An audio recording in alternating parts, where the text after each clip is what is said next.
आज राशि बहुत गुस्से में थी और होती भी क्यों ना। उसे लगता था मोहल्ले की सभी बहुओं में सबसे ज़्यादा दुखी वही है। शाम को जब विनय घर आए तो राशि का सारा गुस्सा उन पर निकला। राशि ने कहा, सारे घर का काम मुझे ही करना पड़ता है। अब सामने वाले पड़ोसी शर्मा अंकल की बहू को ही देख लो, वह तो कभी नहीं निकलती बाहर। उसे तो कभी बाहर जाते हुए भी नहीं देखा।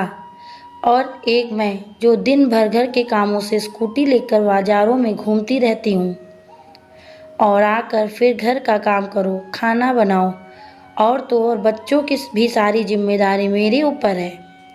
आपसे तो इतना भी नहीं होता कि बच्चों की स्कूल की डायरी भी चेक कर लें, वह भी मुझे ही करनी है। राशि गुस्से में सारी बातें विनय को बोले जा रही थी और विनय चुपचाप खड़े हुए चेहरे पर थोड़ी सी मुस्कान लिए उसे हाव भाव देख रहे थे। विनय के मजाक के हाव भाव देखकर राशि और ज़्यादा नाराज़ हो गई और चिल्लाते हुए बोली, सही है, आपका यहाँ मैं जल रही हूँ और आप मज़े लेकर हंस रहे हो।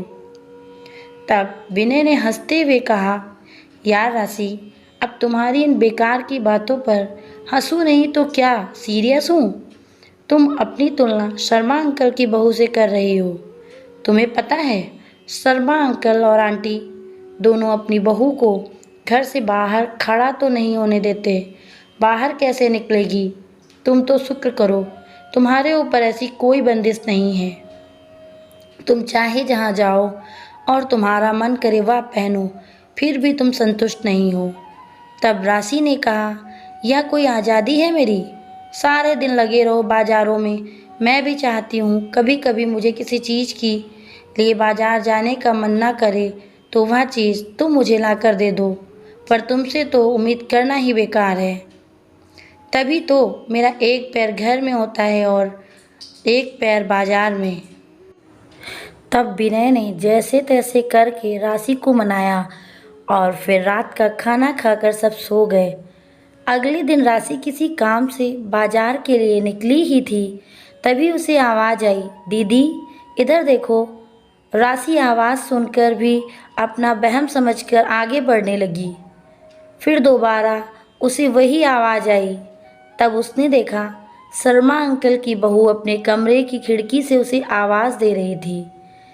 जब राशि ने उसकी तरफ देखा तो उसने इशारा करते हुए अपने पास बुलाया और कहा, भाभी क्या आप मुझे लाल रंग की नेल पॉलिश ला दोगे? मैंने अपने पति से कहा था, पर उनके पास समय की कमी होने की वजह से उन्होंने मुझे टाल दिया था। कहाँ कभी और बाद में ला दूँगा। तब राशि ने कहा, अरे तो ऐसा करो, तुम चलो ना साथ।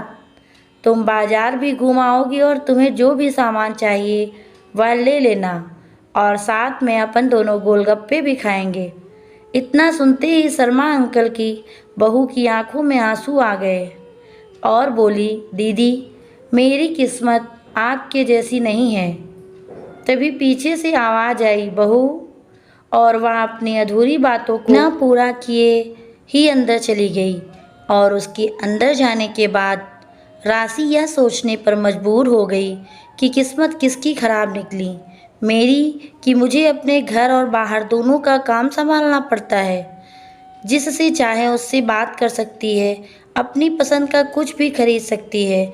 अगर मुझे ऐसे चार दीवारी में कैद कर दिया जाता तो आज वह भी ऐसे ही तड़प रही होती जैसे शर्मा अंकल की बहू आज छटपटा रही है।